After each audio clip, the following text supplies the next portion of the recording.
आपण चेंज करत आहोत, कमी जास्त करणार, कमी जास्त केल्यामुळे मॅग्नेटिक फील्ड लाईन्स कमी जास्त होणार आणि याच्यामधून जाणाऱ्या मॅग्नेटिक फील्ड लाईन्स चेंज होणार सतत. आणि जेव्हा जेव्हा चेंज येतो, जेव्हा जेव्हा मॅग्नेटिक फील्ड लाईन्स चेंज होतात, जेव्हा जेव्हा मॅग्नेटिक फ्लक्स चेंज होतं, तेव्हा तेव्हा ईएमएफ तयार होतं. जर चेंज नाही झाला तर no EMF. Please note this point. Change हवा आहे आपल्याला, चेंज. चेंज 2000 रुपयाचा चेंज नाही, हा चेंज वेगळा. सो चेंज हवा आहे कशामध्ये? मॅग्नेटिक फ्लक्स मध्ये. जेव्हा जेव्हा मॅग्नेटिक फ्लक्स मध्ये चेंज होतो तेव्हा तेव्हा तिथे ईएमएफ तयार होतं, हे लक्षात ठेवा. मग ह्या मॅग्नेटिक फील्ड लाईन्स किंवा मॅग्नेटिक फ्लक्स आपण कसं चेंज करणार? तर त्याच्यातून याच्या शेजारी असलेल्या कॉइल मधून जाणारा करंट आपण चेंज करणार. हा करंट चेंज करणार, करंट चेंज झाला की मॅग्नेटिक फील्ड चेंज होणार, मॅग्नेटिक फील्ड चेंज झालं की number of magnetic field lines change होणार आणि number of magnetic field lines change झाल्या की याच्यातून जाणाऱ्या मॅग्नेटिक फील्ड लाईन्सवर इफेक्ट होणार. त्या कमी होणार, त्या कधी जास्त होणार, कधी कमी, कधी जास्त, कधी कमी, कधी जास्त. आणि याचा रिझल्ट काय असतो इलेक्ट्रोमॅग्नेटिक इंडक्शन मध्ये? तर या कॉइल मध्ये ईएमएफ तयार होतं. आणि हे ईएमएफ किती असतं?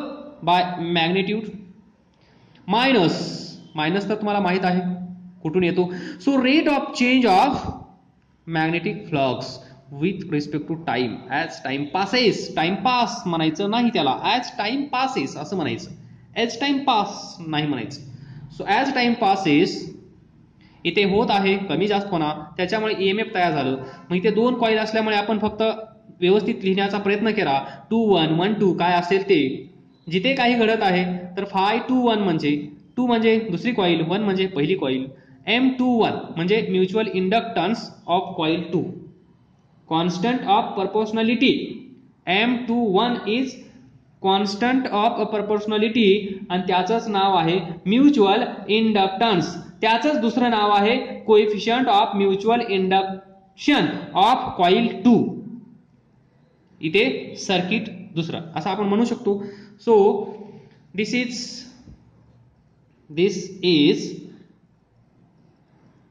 Mutual inductance. This is mutual inductance किंवा coefficient of mutual induction.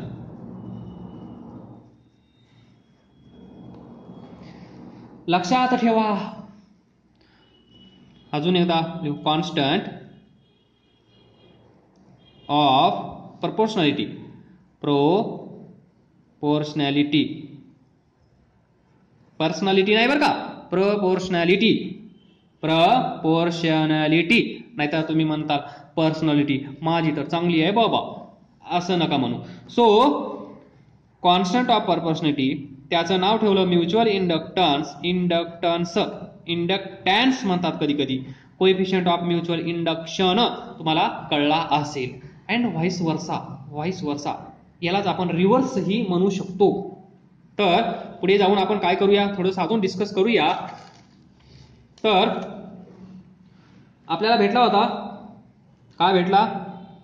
Φ21 magnetic flux linked with coil 2 due to current in first coil is equal to M21 mutual inductance of coil 2 into current through coil 1. पहिल्या coil मध्ये एका coil मध्ये current change केला तर tension दुसऱ्या कॉइलला आलं, म्हणजेच म्युच्युअल.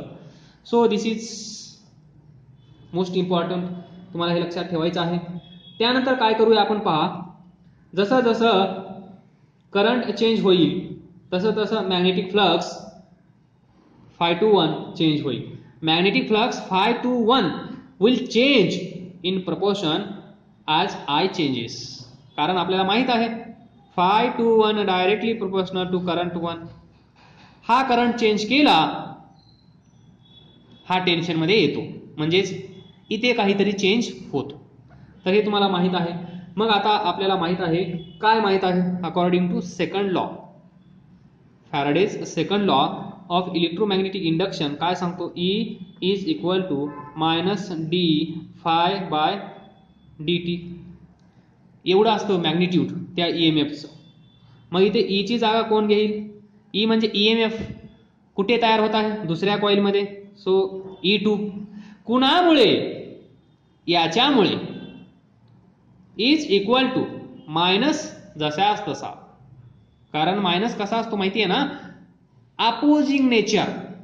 अपोजिंग नेचर वाढत असेल तर वाढू देणार नाही, म्हणजे इन्क्रीज होत असेल तर इन्क्रीज होऊ देणार नाही, बरोबर. आणि कमी होत असेल तर कमीही होऊ देणार नाही, तो वाढवण्याचा प्रयत्न करेल. वाढत असेल तर कमी करण्याचा प्रयत्न करेल, म्हणजे कॉन्स्टंट ठेवण्याचा प्रयत्न करेल, असं आपण म्हणायला हरकत नाही. So E21 is equal to minus D by D T. Phi. Phi म्हणजे काय? Magnetic flux. फाय म्हणजे magnetic flux linked with coil 2. कारण मॅग्नेटिक फ्लक्स कुठे चेंज होत आहे? कॉइल 2 मध्ये चेंज होत आहे. कॉइल 2 मधून जाणाऱ्या मॅग्नेटिक फील्ड लाईन्स चेंज होत आहेत जेव्हा आपण करंट पहिल्या कॉइल मधला चेंज करत आहोत, म्हणून 1. सो फायची जागा कोण घेईल इथे? Phi 2 1, sorry d by D T phi 2 1, आणि त्याचा अर्थ तुम्हाला चांगलाच माहित आहे. So E21 is equal to minus D phi by D t ला आपण असं लिहिलं. मग E21 is equal to minus D by D t लिहा. फाय 21 काय आहे? M21 इंटू करंट I1, बरोबर ना. मग हा तर काय आहे? कॉन्स्टंट. बोला, constant of proportionality, not personality. That is coefficient of mutual induction. मग तो बाहेर घेऊया. E21 is equal to minus M21, मग dI1 bye dt. Okay. Now आता आपण काय करू? थोडासा उलट विचार करू. इथे जसं आपण डिस्कस केलं पूर्णपणे याच्या उलट. म्हणजे काय? म्हणजे काय?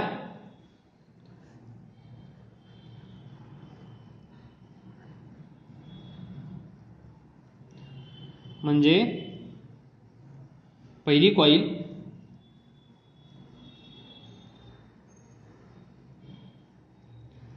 दुसरी कॉइल. तर पहा इथे जो गॅल्व्हनोमीटर आहे हाच सांगेल आपल्याला इथे EMF तयार झाला आहे की नाही. लक्षात ठेवा. आता काय करायचं आपल्याला? उलट जे इथं होतं, इथलं जे होतं ते इकडे घेऊन जायचं, म्हणजे याच्यातून करंट आता याच्यातून करंट पास करायचा. मग इकडे गॅल्व्हनोमीटर अटॅच करा. इथे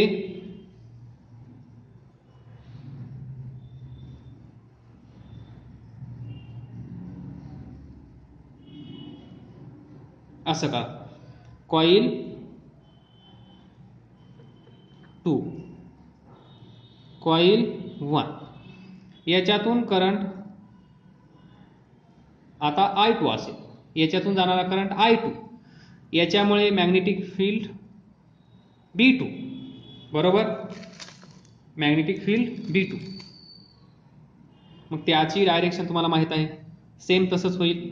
या मॅग्नेटिक फील्ड लाईन्स मग शेजारी असलेल्या कॉइल मधून या जाणाऱ्या magnetic field lines.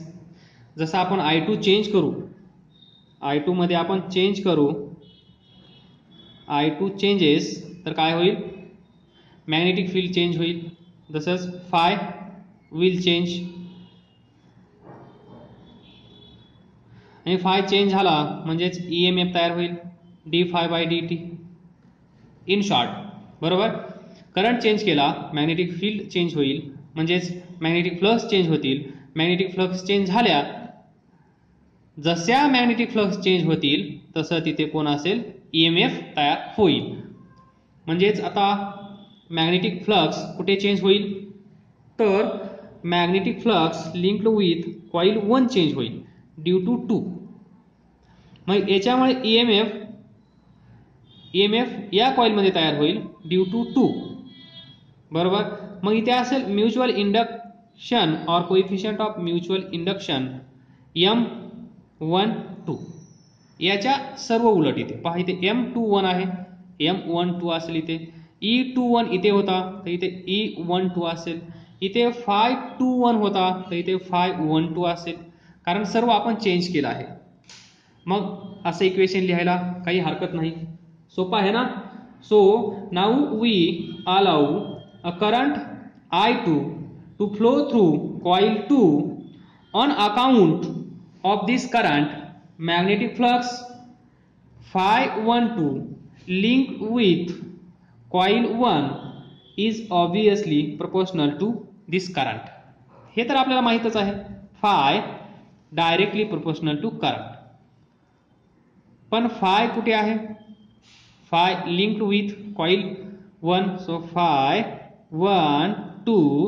Directly proportional to current कुठे आहे, इकडे आहे, सो I2. मग Φ12 इज इक्वल टू, हे प्रोपोर्शनॅलिटी रिमूव्ह करायची असेल तर एक कॉन्स्टंट येईल, तर 1-2 म्युच्युअल इंडक्टन्स ऑफ कॉइल 1 पहिला, ऑफ 1 ड्यू टू दुसरा. पहिला नंबर म्हणजे ती स्पेसिफिक कॉइल आणि दुसरा नंबर म्हणजे दुसरी, इनटू I2. येते लक्षात, थोडं थोडं येत असेल तर मग काय करणार तुम्ही. मग तुम्हाला माहित आहे याच्यात EMF तयार होईल as there is a change or whenever there is a change in magnetic flux. Whenever जेव्हा जेव्हा तिथे मॅग्नेटिक फ्लक्स मध्ये चेंज होतो तेव्हा तेव्हा तिथे EMF तयार होतो.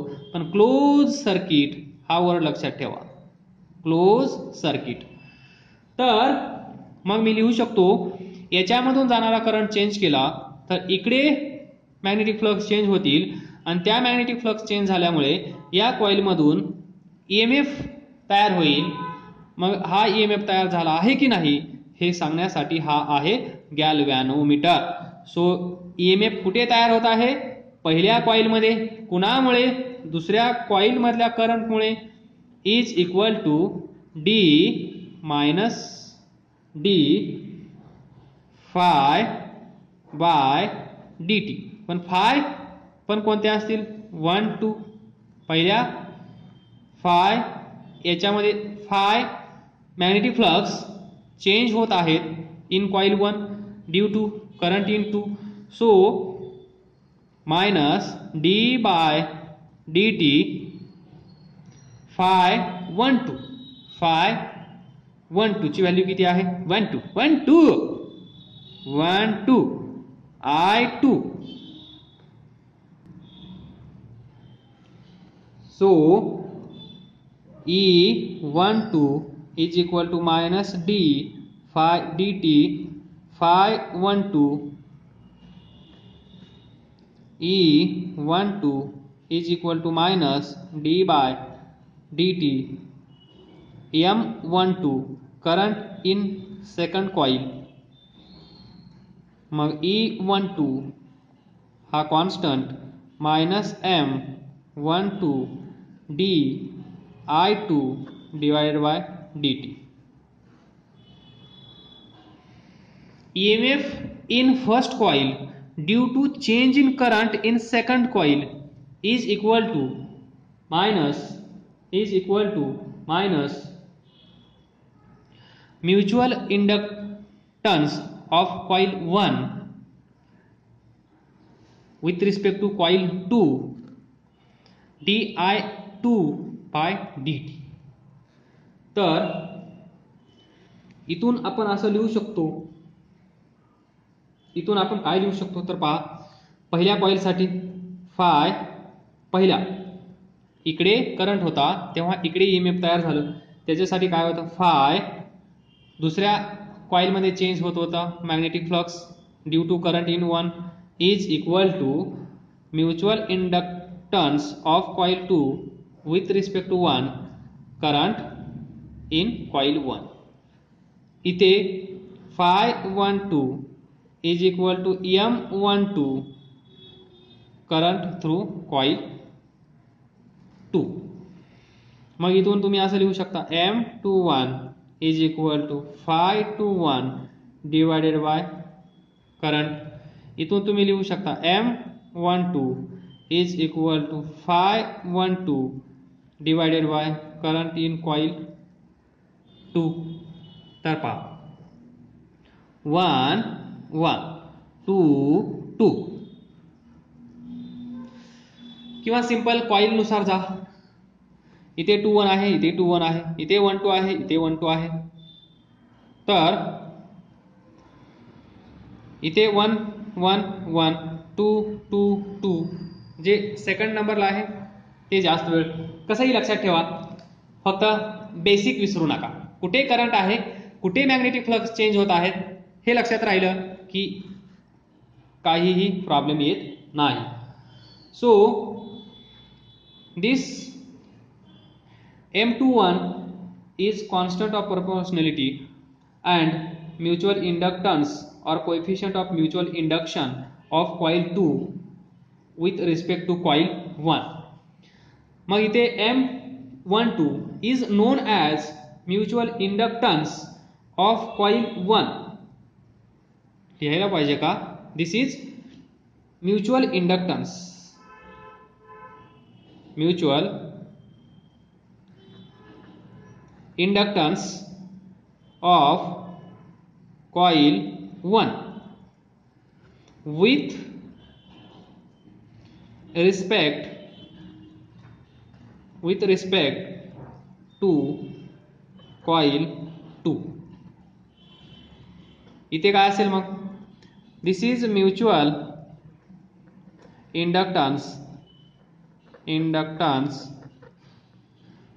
mutual inductance of coil 2 with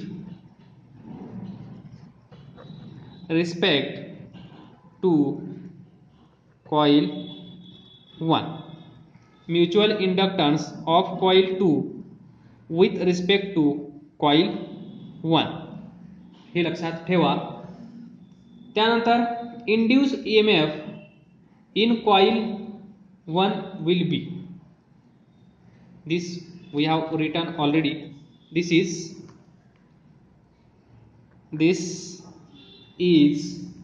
EMF induced in coil 1. पहिल्या कॉइल मध्ये EMF एवढं तयार झालं आहे. तर बाय सिमेट्री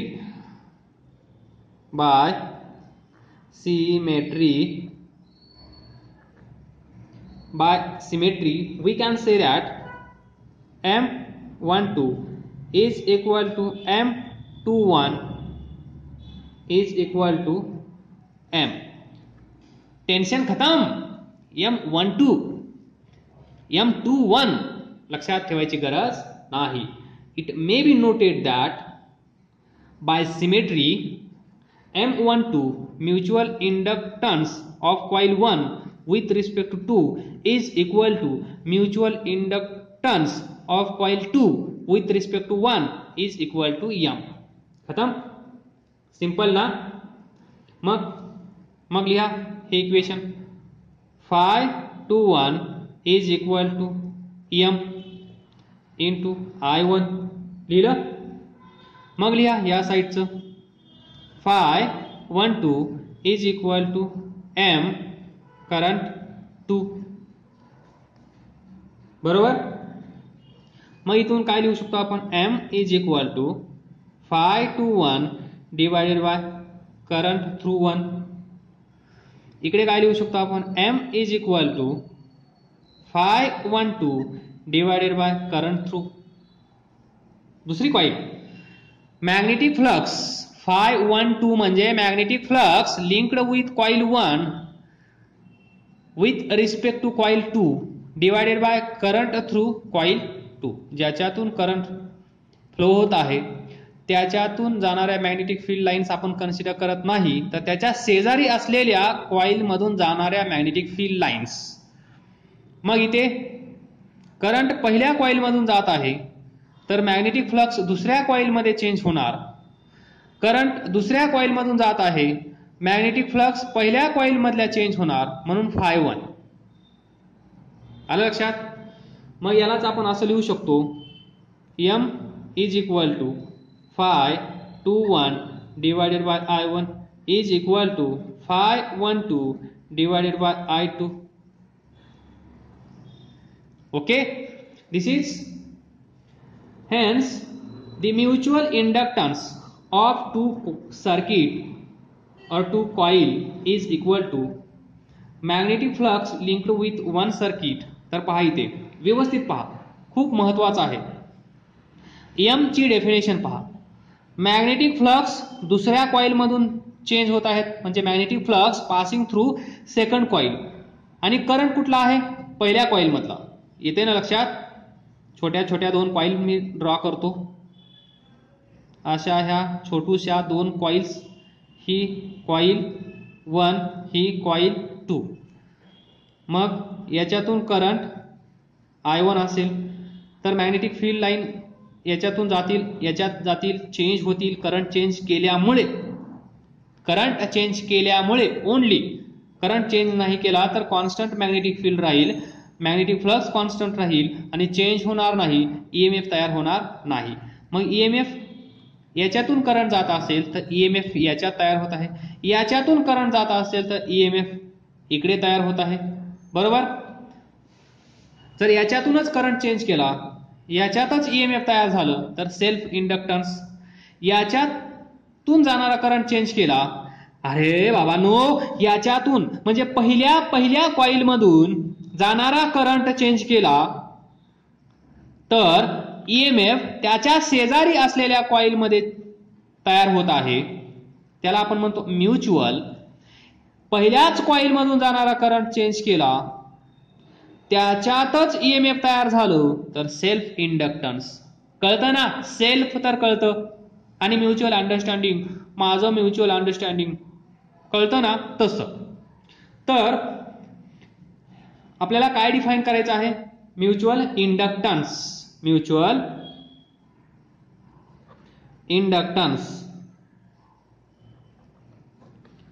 इंडक्टन्स M तुमच्या समोर आहे. पण समोर काय आहे पहा, is equal to, this is equal to magnetic flux linked with 1. पहा 1 म्हणजे कळतंय ना तुम्हाला, 1 सर्किट. तर हे पहा इथे लिहितो मी Φ21. पहिलं पहा, पहिलं या साईडचं, m is equal to Φ21 divided by I1. तर Φ21 कुठे असेल, इथे असेल. दिस I1 कुठे असेल, इथे असेल. तर दुसरा डिवायडेड बाय पहिला, दुसरा डिवायडेड बाय पहिला.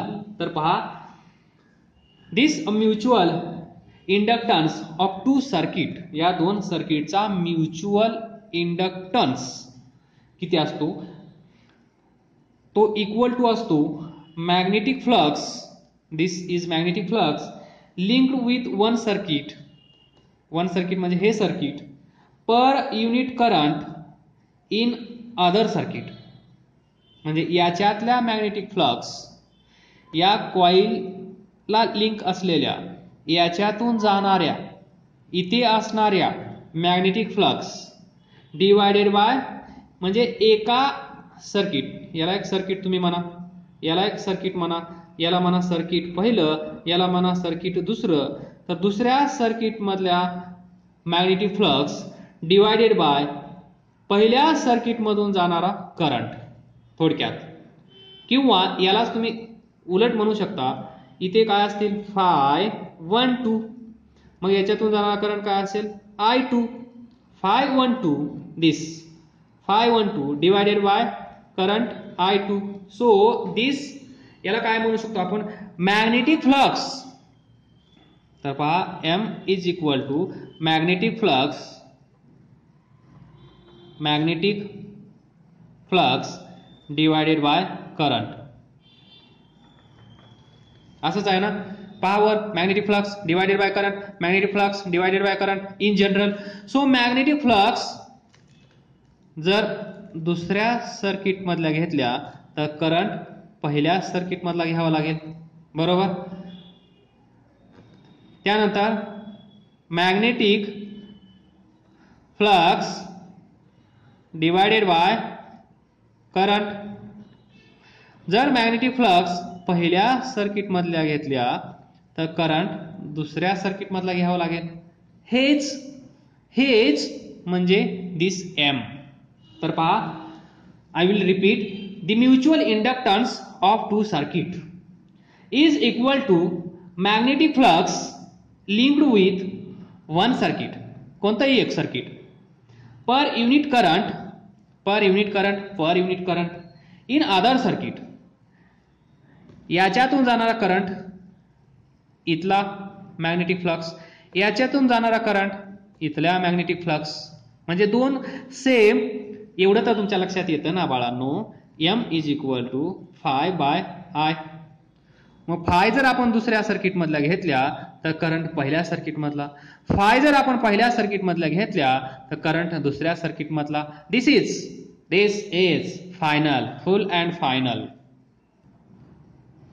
तर पहा छोट्या छोट्या कॉइल्स मी ड्रॉ करतो. याच्या शेजारी असलेली ही दुसरी कॉइल फर्स्ट, कॉइल सेकंड, बरोबर. इथल्या Φ12 याला Φ21, याच्यातून जाणारा करंट I1, याच्यातून जाणारा करंट I2, याचा म्युच्युअल इंडक्टन्स 1-2, याचा म्युच्युअल इंडक्टन्स M21. आता हे सर्व पॅरामीटर्स तुमच्या लक्षात फटाफट येत असतील. तर या कॉइलला आपण म्हणत असतो प्रायमरी. याच नाही म्हणू शकत आपण प्रायमरी कॉइल. इफ नाही, प्रायमरी कॉइल त्यालाच म्हणायचं ज्याच्यातून करंट फ्लो होतो.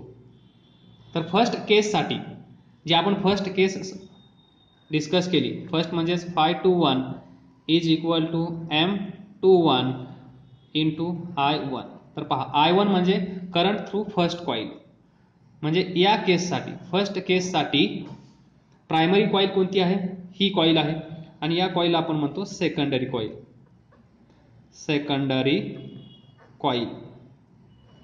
आलं लक्षात. ज्याच्यातून करंट फ्लो होत आहे ती प्रायमरी कॉइल आणि EMF वाली सेकंडरी कॉइल. तर याच्या स्वरूपात आपण परत हे लिहू शकतो. तर मग कसं लिहिता येईल आपल्याला माहिती आहे आता. Mutual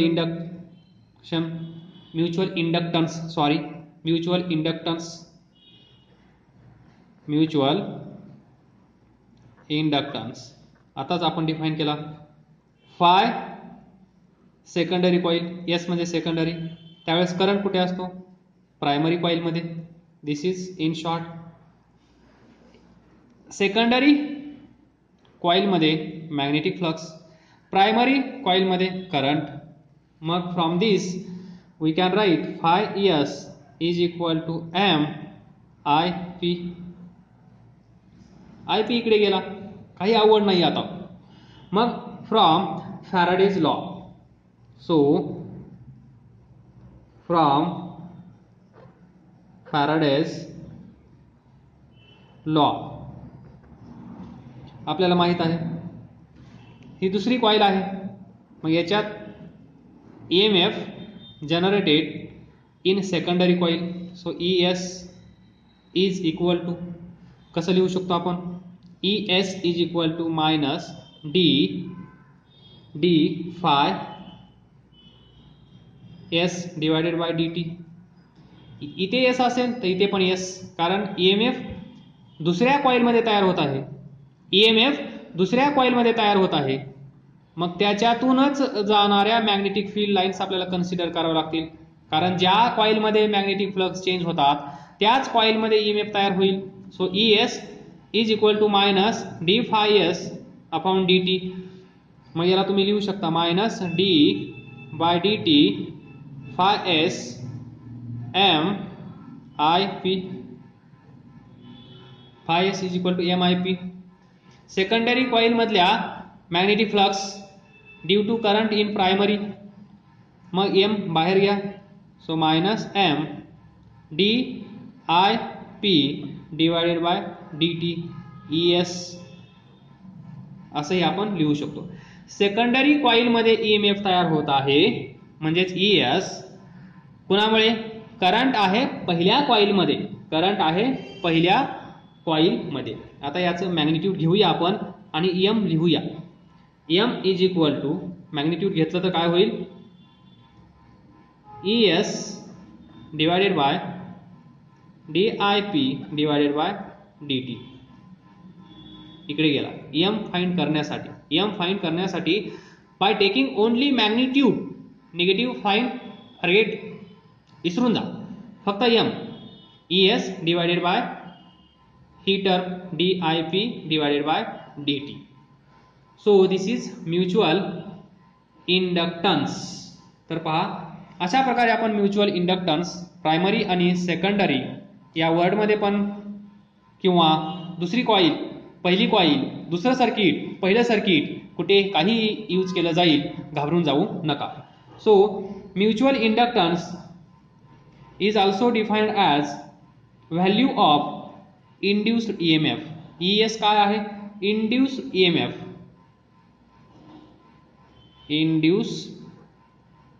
EMF. Divided by induced EMF कुठे? In secondary coil divided by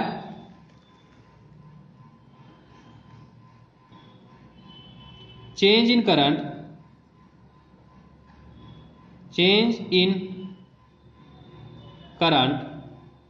in primary coil. याला आपण म्हणू शकतो rate of change of current with respect to time in primary coil. Change in current in primary circuit, primary coil.